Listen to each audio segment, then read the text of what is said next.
అట్లాంటి వారసత్వంలో వచ్చిన రాజీవ్ గాంధీ గారు వారి సతీమణి శ్రీమతి సోనియా గాంధీ గారు ఉక్కు సంకల్పంతో 60 సంవత్సరాల తెలంగాణ ఆకాంక్షను తెలంగాణ రాష్ట్రాన్ని ఏర్పాటు చేయడం ద్వారా వారు మన కళను సాకారం చేశారు.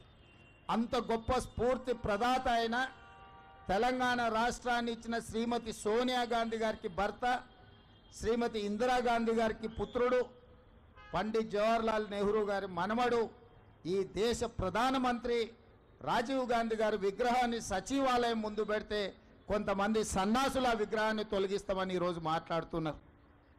అధికారం పోయినా బలుపు మాత్రం తగ్గలేదు.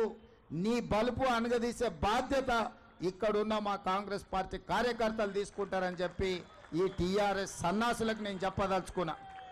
ఆ సన్నాసి దుఃఖం బాధ ఏందని నేను కనుక్కుంటే అక్కడ వాళ్ళ అయ్య విగ్రహం పెడదాం అనుకున్నాడట. వాళ్ళ అయ్య పోయేదెప్పుడు, వీడు పెట్టేదెప్పుడు అక్కడ విగ్రహము?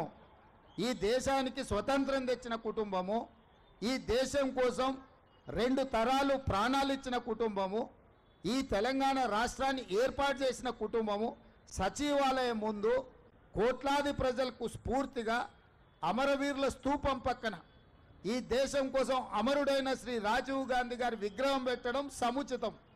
అంతేగాని ఉద్యమం ముసుగులో తెలంగాణ రాష్ట్రాన్ని దోసుకొని వేలాది కోట్ల రూపాయలు సంపాదించుకొని వందలాది ఎకరాల ఫామ్ హౌజులు కట్టుకొని తాగుబోతు సన్నాసుల విగ్రహం ఒకవేళ సచివాలయం ముందల పెడితే ఈ పిల్లలకు ఎవరిని ఆదర్శంగా చూపిస్తారు?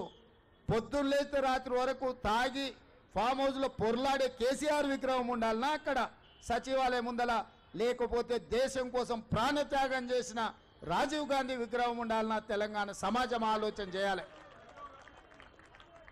నిన్నటికి నిన్న సన్నాసి రాజీవ్ గాంధీ విగ్రహం తొలగిస్తే మేము అధికారులకు వస్తే అని అంటుండు.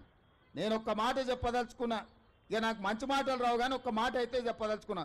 ఎవడైనా శాతనైతే వచ్చి రాజీవ్ గాంధీ విగ్రహం మీద చేయి పెట్టండి బిడ్డ, చెప్పు దిగకపోతే చూస్తా నేను. నీ అయ్యా విగ్రహం కోసం దేశం కోసం ప్రాణాలు ఇచ్చిన రాజీవ్ గాంధీ విగ్రహాన్ని తీస్తావా నువ్వు? నీకు అధికారం అనేది కళలో మాట, కళలో కూడా నీకు అధికారం రాదు.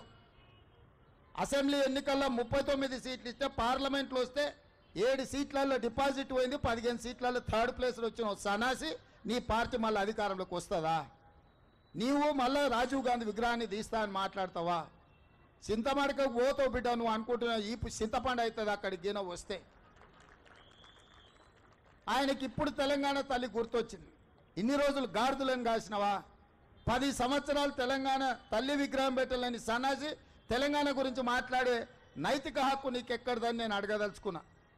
అందుకే పెద్దలు బట్టి విక్రమార్క గారి అనుమతితోని డిసెంబర్ 9, 2024 నాడు సచివాలయం లోపలనే తెలంగాణ తల్లి విగ్రహం పెట్టే బాధ్యత మేము తీసుకుంటాం.